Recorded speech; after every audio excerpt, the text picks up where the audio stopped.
Hi everybody, it's Dean the Preenie again. It's been about a good 10 days or so since I last spoke, maybe even more. I've been very much engrossed in communicating with Spirit to get guidance for my own path forward at this very interesting turning point of humanity and the awakening of our human consciousness. And I'm here to share a little bit about some of the research I've been doing, and it's mostly the latest one that I just posted was the calendar stone from Kimberley that I came across some 15, probably even 20 years ago when leading a small tour group there. And it always struck me as a calendar stone, but never really sunk my teeth into it and cracking the code, so to speak. So I believe I've done this, at least without any ego, but it certainly has a message for us at this time as well. And that's really what I wanted to share with you. So I'm here with Sparky, right down there. I don't know if you can see Sparky, my dog. Say hi, Sparky, say hello. So we are up here. I'm on the mountains above Fishhook and Glencairn at one of my favorite haunts, places I like to visit and spend time in meditation and connection to Spirit. This is what I've called the Shaman's Cave. So it's not really frequented by many people because it's quite obscure and quite well protected. So I have come along a path along the edge of the mountain here, and here I am entering into the passageway that leads me through. So you can have a look. This is kind of where we're heading, through that tunnel there, and that's going to lead me to the platform where there's a bit of a shelter and a very, very safe place for one to protect one's family or oneself. And I believe this was one of the places that the ancient people spent time, and definitely where also the shamans of the time were engaged with their work. So this is where I've chosen to share a little bit more with you today. I have already gone in. I have already said my prayers and asked permissions and so on. And so here we go. The signal might cut off as I go through this tunnel. Somehow I don't know if it will manage to hold through to the other side. So just hang in there and we'll see if I can get through to the other side. Otherwise I will reconnect again.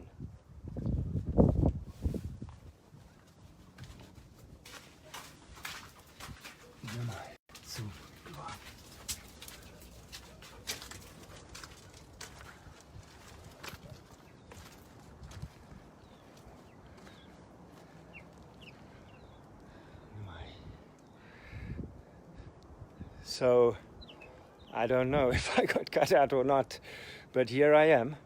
I'm back again, and here you can see I'm looking now right out across the ocean, right out to the distant Hottentot Holland Mountains. You can see that very interesting rock pointing out in front of me over here. Bit of a crocodile feel to it, and we can go all the way around from the Clovelly down below here to Cork Bay Harbour, Muizenberg, many of the sacred sites I work with up there, the Tripod, the Dolmen, Ladden's Cave. I'll be doing a walk there next weekend, or this coming weekend, for those of you who are interested in joining me. And we go all the way around. We can see right the way through to Hout Bay. You can see the layers in the coloring of the mountains. And one of the things I speak about in my research is understanding the fade to gray. So if you look carefully, you'll notice that the mountains closest to us are very dark, the shadow, and then as you go further, each one is a slightly different texture, going right to the far distant mountain, which is the lightest shade of gray. And in this way you can actually see the levels and the dimensions and actually use it as a form of calculating distance to travel. And of course these are just insights I've gleaned after spending much time working with the sacred sites and the consciousness of our early ancestors here in South Africa. What you can also see is over there, that's Royals Mountain coming down to create a V, and that is again the female. And this marks that little triangle, the inverted triangle is again the female, the ocean horizon, where the sun will set for around the equinox time. So that's one portal, and then of course we have another triangle down there, and that is more or less where the winter solstice sets. So we have this little calibration, we have this big, interesting kind of nose and being. Just trying to see if you can see that. Hard to get it in reverse here. And of course, if we keep going around, this is our passageway where we've just come in over there, and then this is the protected shelter, and especially in the summertime with the heavy southeasters. And you can notice this is very well guarded.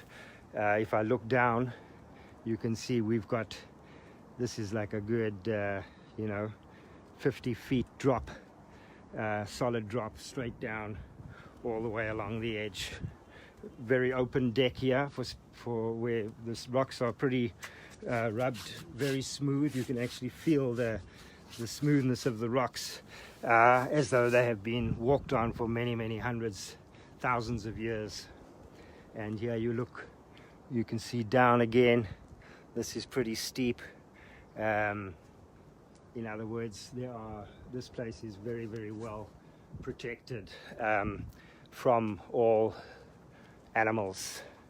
So a great place to spend the night, safe, comfortable, especially if you have a little fire over there. So you can see I'm kind of set up here on the front porch, if you like. There's also an exit, a little secret exit out here. If you come up here, you'll notice another big overhang, and this passageway here leads through, and you can see there are steps leading up and exiting up to the top. This is another flat rock that is a rocking stone. In fact, you can just very well balanced. When I spoke to Baba Credo about these rocking stones, he told me they were the I see I'm going am I the right way? Got to turn this thing around.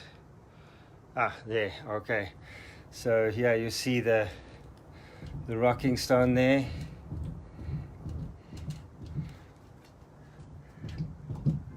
And it will balance, you see, rock for about 5 or 10 seconds. And that, as I say, leads up, exit to the top of the mountain. And these rocks are known as Gedunki Dunk stones, according to Baba Credo. So they have a sound, and of course underneath this rock here, it creates quite a resonance as well. So I'm coming back down to the front of the cave now.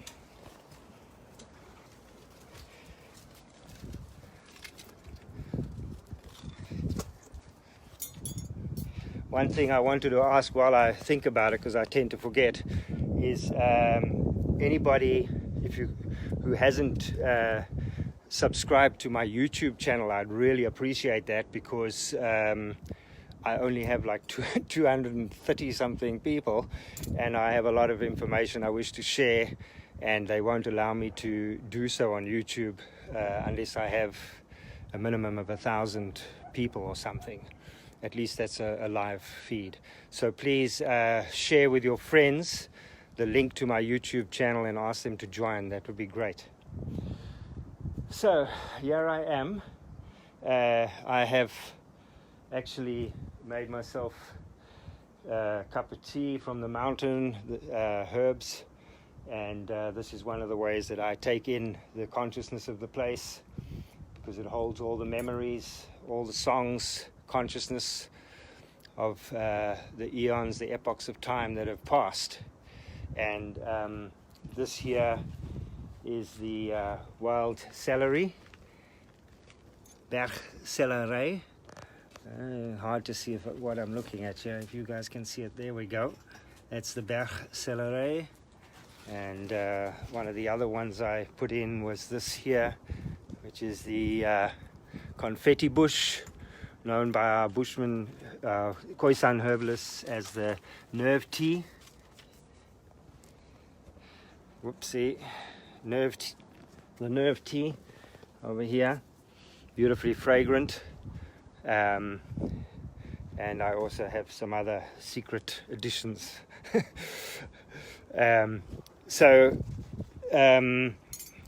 Essentially, I'm here to share with you what came to me over the last 2 days, and I've been working with a calendar stone that I posted earlier today, about an hour, 2 hours ago. So I can now show you what that is. It is on my home Facebook page or whatever, but I actually brought it up with me as well. And this is 2 workings I have.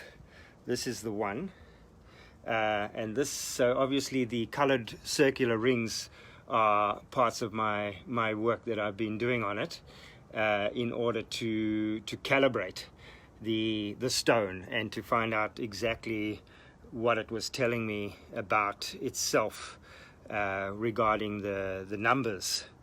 So I'm going to bring my next chart up. This one here is my final chart that I've been working on, and I can share with you what this is all about. Let me see if you can see. Yeah, okay, that looks sort of pretty good. So obviously this spiral I've drawn in, but if you look carefully, you will see that there are basically 10 rings. 1, 2, 3, 4, 5, 6, 7, 8, 9, 10, with 6, the 10th one being 6, making up a spiral of 6 in the center. And you can also see that within the rings there are segments. Each one is actually crossed off to create a small little rectangular square, and each square counts as 1 day. So what we're looking at here is the central point is actually the date of ovulation, the first day that a woman will ovulate, and we know that women can actually feel this happening. And then this is the 6-day period that marks the fertility period of a woman that is ovulating.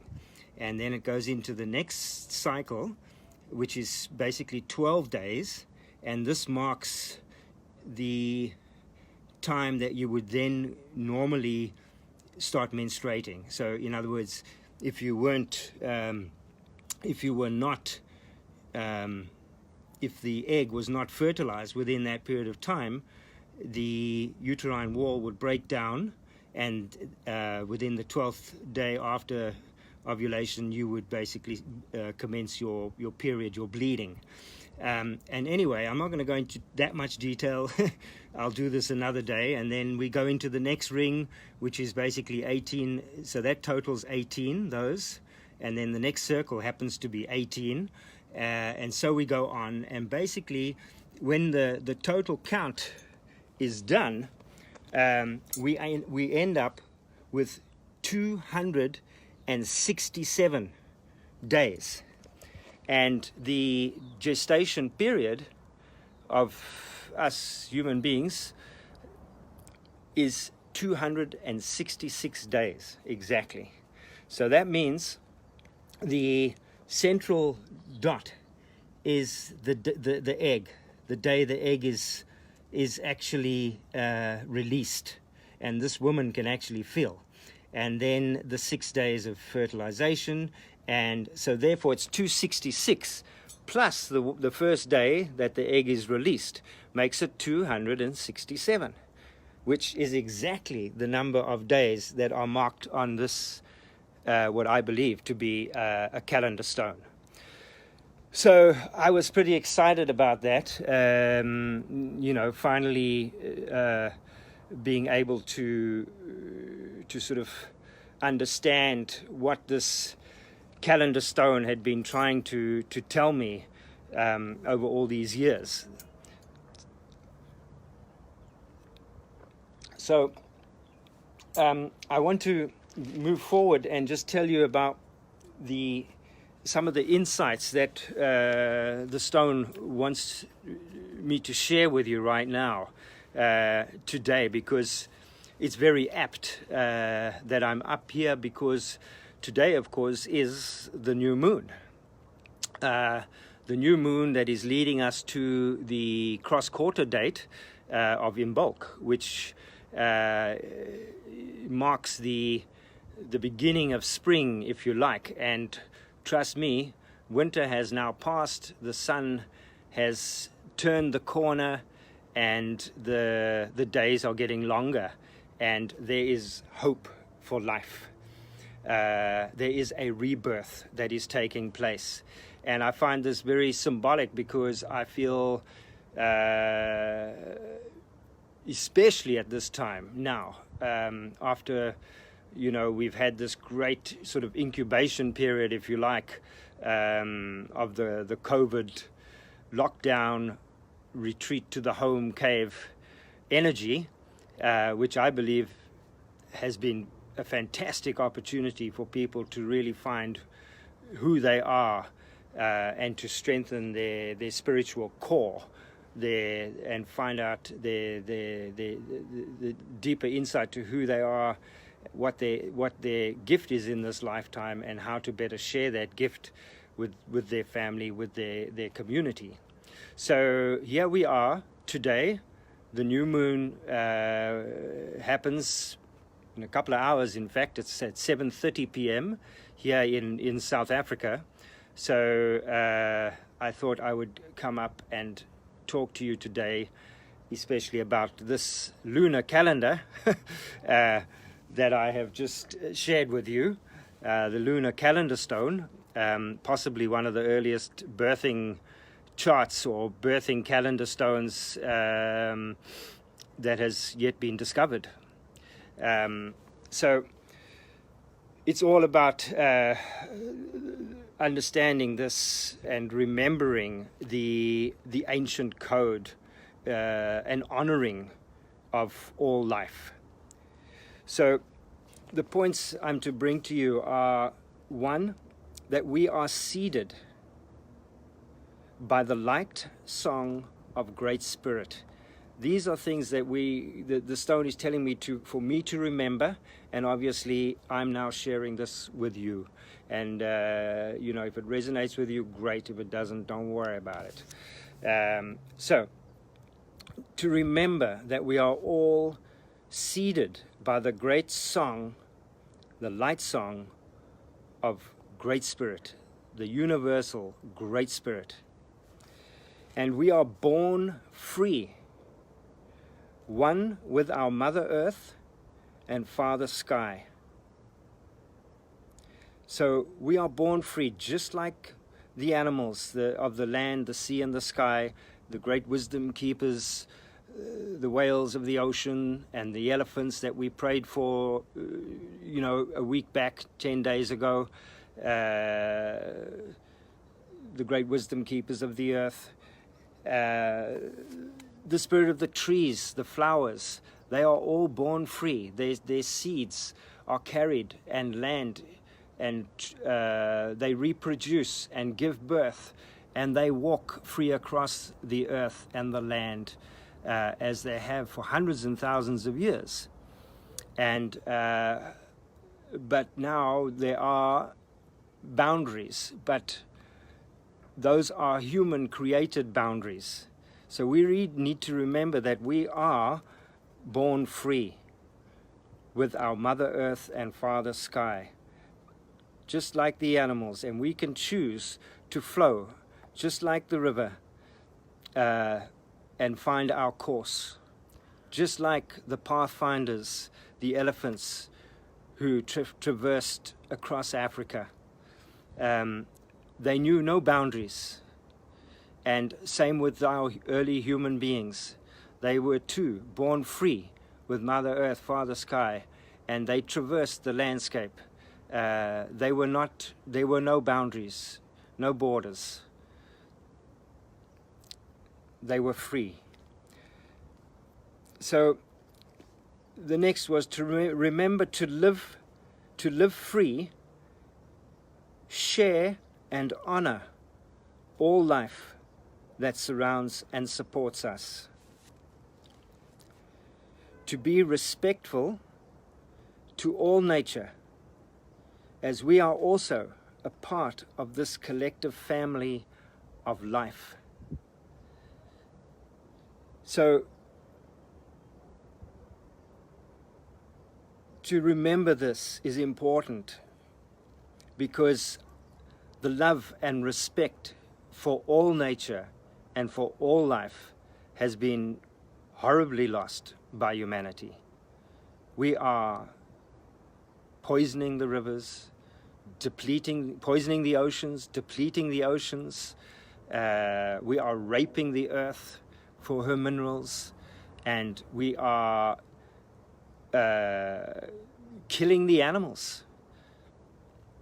So we really need to understand that we are not lords over nature. We are a part of nature. We are part of Great Spirit, a family of life. We need to remember this. We must remember our sovereignty, our sovereign beingness, our universal beingness, but also to remember and honor the sovereignty of others. They too are all born sovereign. We need to respect each other, no matter what race, color, belief. We are all human beings that live on Mother Earth with Father Sky looking over us. One with all nature that surrounds and supports us. Without this collective nature, we would cease to exist. This is our family. We need to look after it.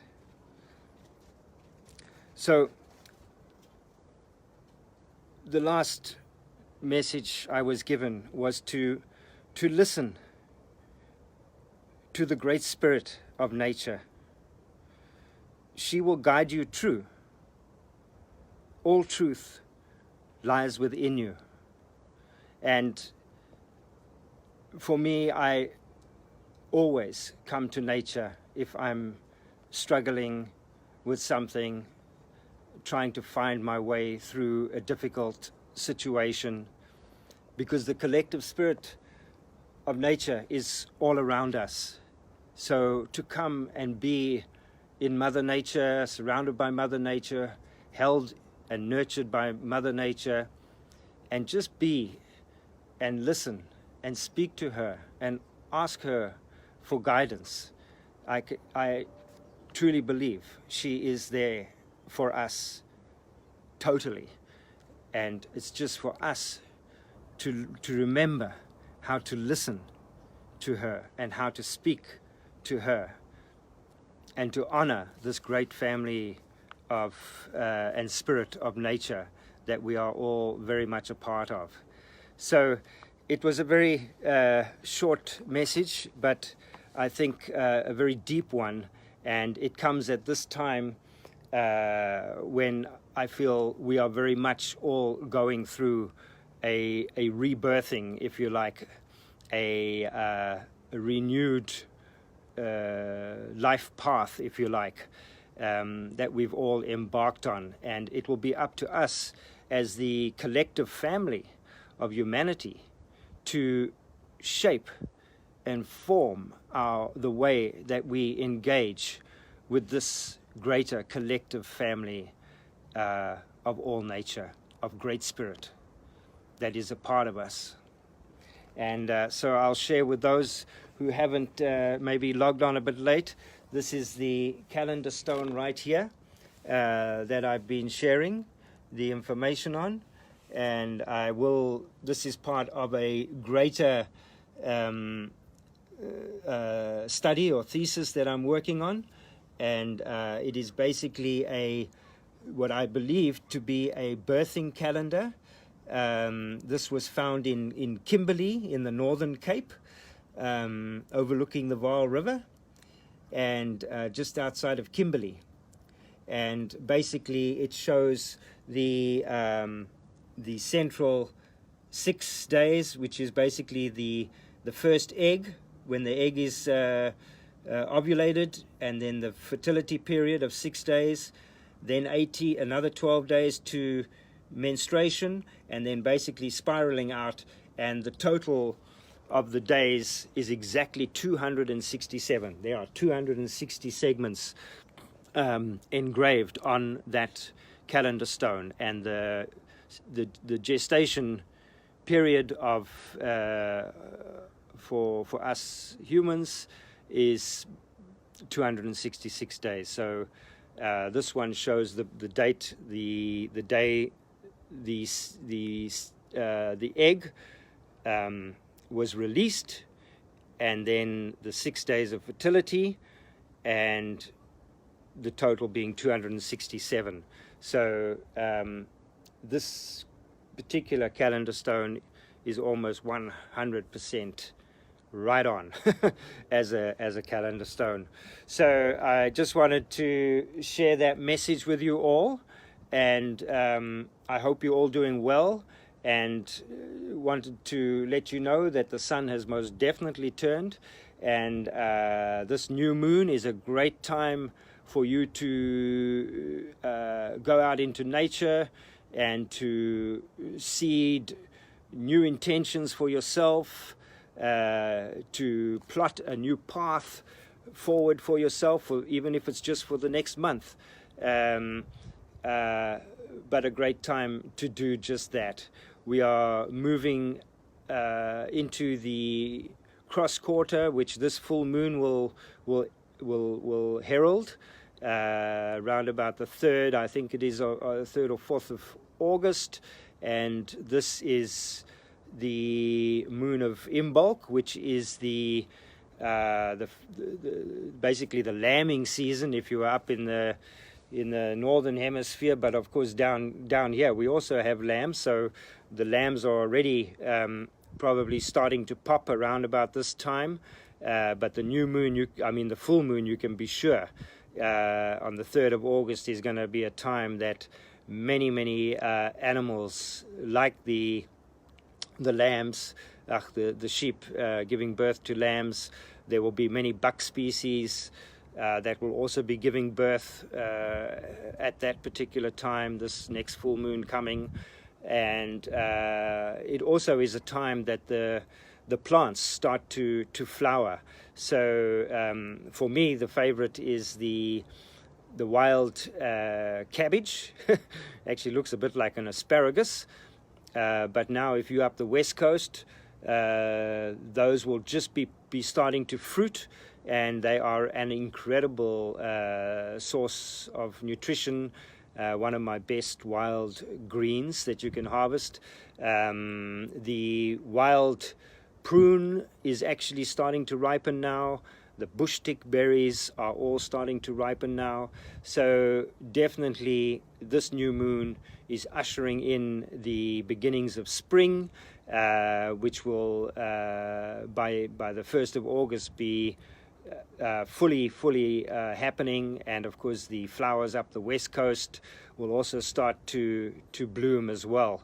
So there is hope for the flowers. In other words, hope for life and hope for humanity. And this is very much what the message was today. And here you see the calendar stone again, which symbolizes the birthing calendar, 267 days, potentially an ancient calendar stone found in the Northern Cape, Kimberley area. So this stone for me shows that the ancient peoples also had this great respect and reverence for life and for the cycles of nature and life. So sending you all much love and blessings from here in the shaman's shelter up on the mountain. There you can see my beautiful view of Fishhook Beach from here, and all the way around to the sunset that's going to happen on the mountains there. Beautiful vista all the way around to the mountains in the distance, the Hartentots Holland mountains as well. So sending you all much love and blessings and strength, and remember, there is hope for the flowers. Much love.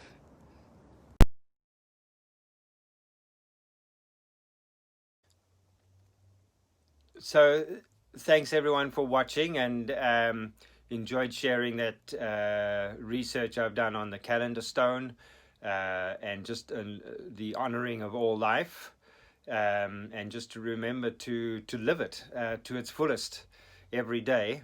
And you know, now is the time more than any for us as individuals and as a collective to shape our future, and you know, get more clarity on what kind of a future we want for humanity, and how best to shape that for yourselves and and collectively with your friends and communities. I since last night I have just been in communication with the folks in Botswana, Delta Shur Kim, that helps me with my sacred site journeys that I do there. And the sacred site that we normally visit is Tsodilo Hills, the most sacred site, and goes way back hundreds and thousands of years to the Serpent Cave, 75,000 years, probably the earliest ritual site in the world, at least recorded. And the community there, Kuntai, who is the last surviving person who actually lived on Tsodilo Hills with his father. His community that I normally support when I take my groups there is in a dire situation. So not only are the elephants dying all around the delta in Botswana, but the community that normally is supported by the odd tourist groups that come through there, which Kuntai and his family help guide over Tsodilo Hills, they are now absolutely desolate and are really needing some help and assistance. So I have agreed to put together some fundraising for them, and Kim with Delta Shur is going to take up a load of food to them. They are starving. That was the last message that I've just received this morning.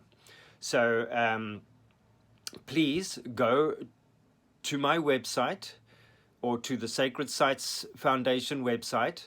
This will be a joint venture between myself, Sacred Site Tours, and the Sacred Sites Foundation, which I head and am CEO of, which is a non-profit organization for the support of communities and sacred sites that surround sacred sites within Southern Africa.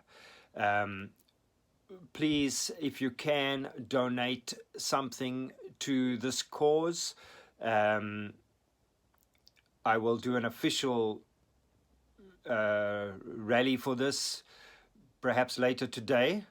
But for now, those of you who can, please go to the two websites that you see at the end of this video, and there will be links there that you can follow to donate directly to the foundation, or there is a PayPal on my website as well. So thanks so much for your ongoing support. Please like and subscribe to this YouTube channel. We need to get the numbers up so that I can do live feeds on my phone when I'm out in my office in nature. At the moment I'm in my indoor office that I do not favor as much. So yeah, sending you all much love, gratitude for your support until we meet again. Thanks for your time. So if you don't see the titles, it's www.sacredsites, sites.co.za, and www.deanlaprini.com. That's Laprini, Liprini. Thanks very much.